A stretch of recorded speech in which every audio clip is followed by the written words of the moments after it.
नमस्कार मित्रों, मैं हूं डॉक्टर हरिनिवास। चैनल का नाम है संस्कृत साहित्य एवं संस्कृति। महाभारत शांति पर्व चल रहा है। युधिष्ठिर बड़े अच्छे अच्छे प्रश्न कर रहे हैं। कल ही हमने बात की शील के बारे में। आज का प्रश्न उनका और भी सुंदर है। शीलम प्रधानम पुरुषे कथितम ते पितामह। पितामह, आपने बताया कि व्यक्ति के लिए जीवन में शील जो है वो सबसे प्रधान है। कथम त्वासा समुत्पन्ना या चासा तद वदस्व में।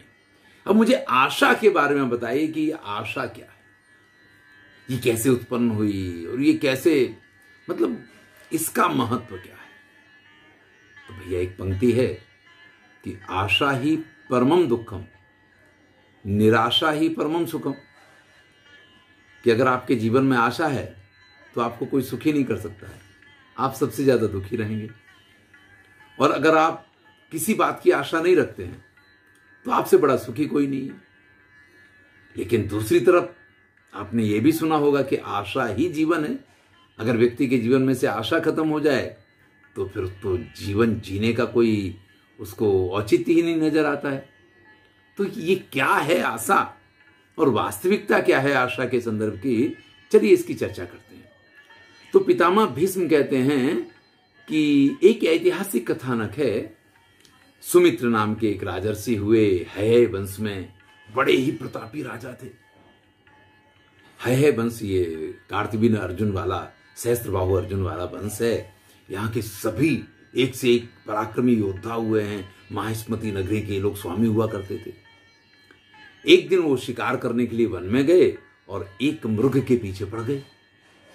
अब मृग है कि उनका बाण लग जाता है, फिर भी उस बाण के साथ ही दौड़ रहा है, जैसे उसके ऊपर बाण की कोई असर ही नहीं हो रही है।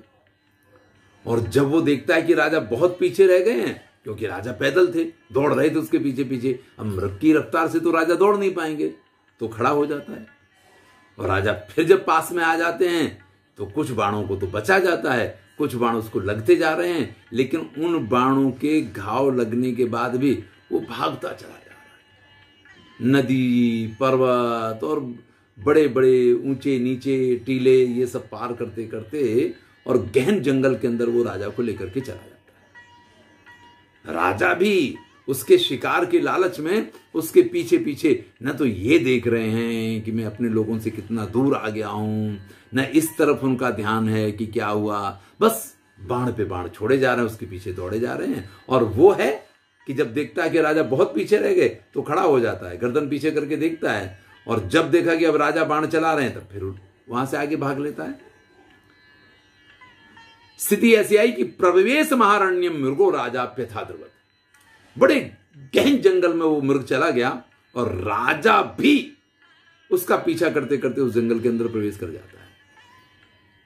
अब देखिए, आप रथ पे हो तो एक स्थिति ऐसी आ जाए कि जहां जाकर के आपको ऐसा लगे कि भाई हिरन तो इससे अंदर चला गया, हम नहीं जा सकते हैं, हमारा रथ नहीं जाएगा। लेकिन जब व्यक्ति पैदल होता है ना, और वो आशा के रथ पे जब सवार होता है ना, तब तो उसकी स्थिति अलग ही होती है। अब ये तो उस जंगल के अंदर प्रवेश कर गए, थोड़ा आगे जाकर के वो मृग तो उस घने जंगल में कहीं खो गया। लेकिन अब राजा को बड़ी प्यास लगी है, बड़े परेशान हैं।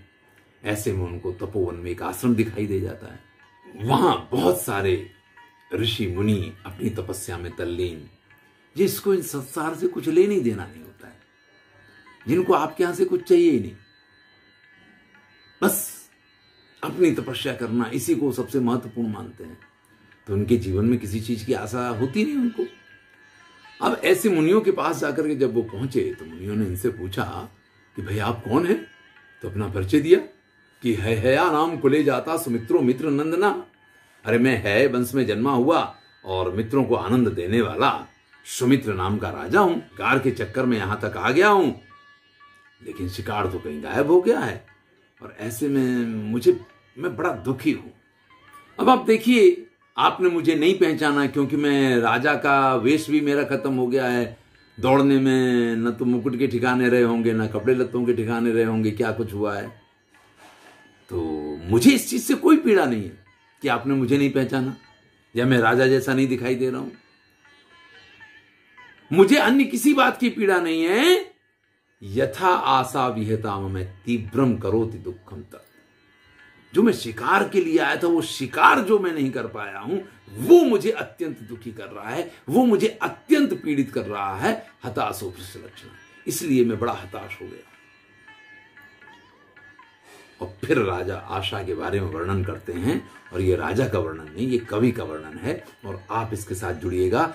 हिमवान वा महाशैलः समुद्रो वा महादधी महत्वा नानुपद्येता नवसो वांतरम तथा। जैसे हिमालय पर्वत कितना ऊंचा, सर्वश्रेष्ठ एवरेस्ट नाम की चोटी जिस पे है, सबसे ऊंची, या समुद्र जिसमें पानी का कोई पार नहीं है कि कितना पानी है, या आकाश जिसका कहीं अंत नहीं है, आप जहां तक जाएं वहां तक वो फैला हुआ है।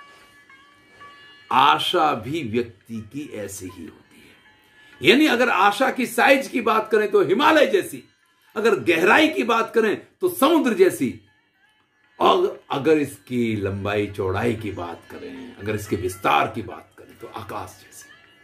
व्यक्ति की आशा ऐसी होती है। लेकिन जब वो आशा सफल नहीं होती है तो आशावान पुरुषो यह स्यात् अंतरिक्ष मथापिवा। जब वो आशा के घोड़े पर सवार होता है तो उसके लिए अंतरिक्ष की यात्रा भी छोटी है। लेकिन अगर वो आशा उसकी कृश बनती है, वो आशा अगर उसकी टूटती है, तो फिर भैया जो होता है वो बड़ा ही दुख कारक है। अब राजा ने जब ये बात कही तो सभी ऋषि कहते हैं कि आपकी बात सही है राजन। तो राजा कहते हैं कि महाराज ऐसे नहीं, आप मुझे ये बताइए कि इस आशा और निराशा के सागर से बाहर कैसे आया जा सकता है। तो वहां उपस्थित ऋषभ नाम के मुनि जो हैं, वो इन राजा को एक सुंदर कथा सुनाते हैं। वो कहते हैं कि बद्री वन जो है बड़ा ही सुंदर वन है, वहां एक ऋषि तपस्या किया करते थे। उनका नाम तनु, तनु का मतलब होता है पतले, कृशकाय। और वो इतने पतले थे कि कहां सिर और कहां हाथ कहां पैर कुछ पता ही नहीं चले, जैसे किसी ने एक लकीर खींच दी हो। अब इतने पतले उन ऋषि के आश्रम में आकर के पहुंच गए वीरद्युम्न नाम के राजा। अब इनका पुत्र जो है वो वन में कहीं खो गया था, और इनके मन में ये था कि अगर मैं जाकर के वन में अपने पुत्र को ढूंढूं तो कहीं ना कहीं मैं अपने पुत्र को अवश्य ही प्राप्त कर पाऊंगा। अब ये वहां पहुंचे जाकर के जब आश्रम में, तो उन इतने पतले सूखे, लकड़ी जैसा नहीं कह सकते, सींग जैसे ऋषि को देखा। तो उन्होंने कहा कि महाराज आप इतने कृशकाय कैसे हैं। तब उन्होंने बताया कि चूंकि जीवन में मैंने बड़ी आशाएं रखी, एक राजा के पास भिक्षा के लिए जाऊं और उस राजा के पास से भिक्षा ना मिले तो दूसरे राजा के पास जाऊं, और मैंने कितना देशाटन किया इस चक्कर में, लेकिन मेरी इच्छाएं कभी पूरी नहीं हुई, मेरी आशाएं कभी पूरी नहीं हुई।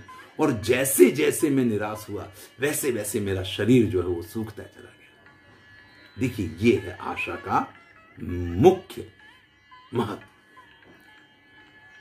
कि जब व्यक्ति आशावान होता है तब बड़ा प्रसन्न होता है, लेकिन जब उसकी आशा टूटती है, जब वो निराश होता है, तो निराशा ही परमम दुखम वाली जो बात है ना, वो फिर इतना दुखी हो जाता है, इतना परेशान हो जाता है कि फिर उसको ये दुनिया बेमानी लगने लग जाती है।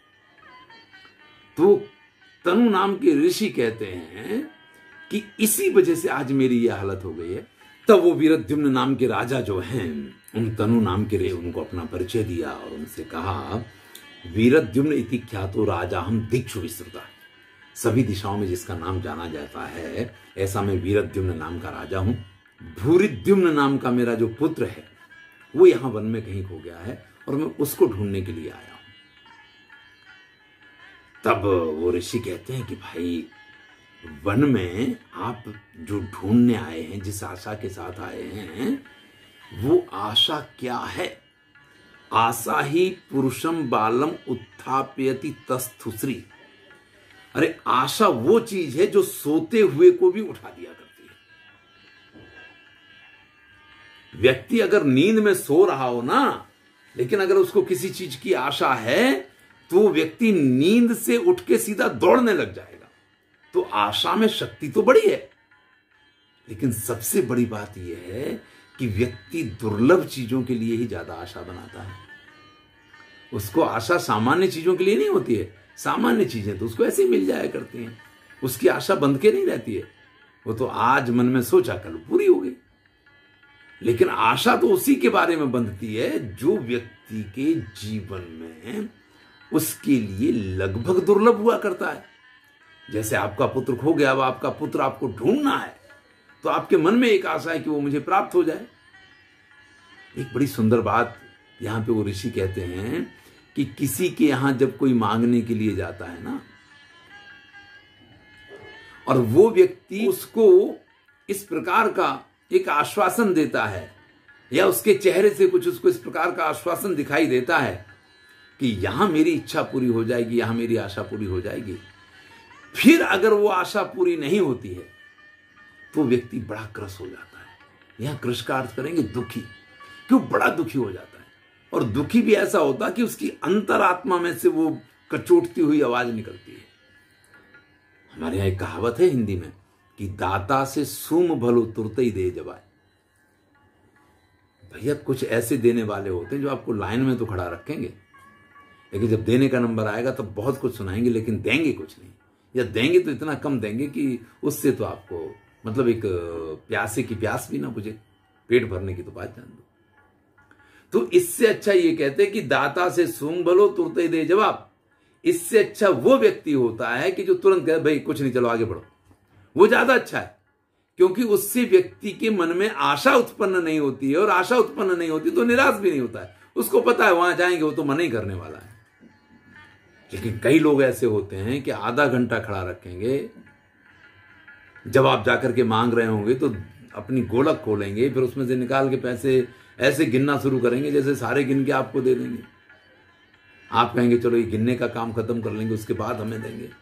और जब सब कुछ गिन गिना कर लेंगे, भैया तुम काहे के लिए खड़े हो, सेठ जी कुछ मिल जाए, अरे चलो चलो आगे चलो। और तब वो आधे घंटे बाद आपसे कहेंगे कि आगे। तो ऐसे लोगों के बारे में इन कृष तनु नाम के ऋषि ने ये कहा कि ये सबसे दुखी करने वाली बात है कि व्यक्ति को आशा बंधवा करके जब उसकी आशा तोड़ी जाती है तो उसको सर्वाधिक पीड़ा हुआ करती है। जैसे आप इस वन में आए हैं अपने पुत्र की प्राप्ति के लिए, अगर आपको आपके पुत्र की प्राप्ति ना हो तो इस संसार में आपसे दुखी और कोई नहीं हो सकता है। तो भैया यही आशा का स्वरूप है। अब चूंकि आप हमारे यहां आए हो, हमारे अतिथि हो, इसलिए फिर उन ऋषि ने अपनी तपस्या के प्रताप से उनके पुत्र को ढूंढ करके उनको दे दिया और अपने तपस्या के प्रभाव को उनको दिखाया। इसके बाद वो वन में जाकर के कहीं खो गए, चले गए। लेकिन वो राजा वीरद्युम्न अपने पुत्र के साथ अपने नगर में आने के बाद बड़ा विचार करता है कि ऋषि की बात जो है वो आशा से संबंधित है। वास्तव में ये जीवन का सत्य है। हमारी आसक्ति हमें जब आशावान बनाती है ना, तो निराशा हमें बड़ा दुखी करती है। भैया हम भी इस बात को समझें और सोचें। आशा दुर्लभ वस्तुओं के लिए हमेशा अपने मन में स्थान बनाती है, और जब वो वस्तु नहीं प्राप्त होती है हम उसके पीछे दौड़ते रहते हैं, और जब बहुत दौड़ते हैं तब निराशा जो है, जैसे वो राजा विस्तृत दौड़ता हुआ जंगल के अंदर कहां तक पहुंच गया, और फिर जब उसको मृग नहीं मिलता है तो उसको अत्यंत पीड़ा होती है। तो जीवन में किसी भी वस्तु को प्राप्त करने के लिए इतने लालायित ना हो, या इतना आशा का बंधन उसके लिए ना बांधें कि अगर वो हमें ना मिले तो हम अत्यंत निराश होकर के कहीं किसी डिप्रेशन में या कहीं किसी और उसमें चले जाएं। इतना जीवन में याद रखिए कि जो कुछ भी इस संसार में है वो हमारे लिए है, हम उसके लिए नहीं है। आशा बनाइए अपने सुख के लिए, आशा इसलिए मत बनाइए कि वो आपको दुखी कर दे। धन्यवाद।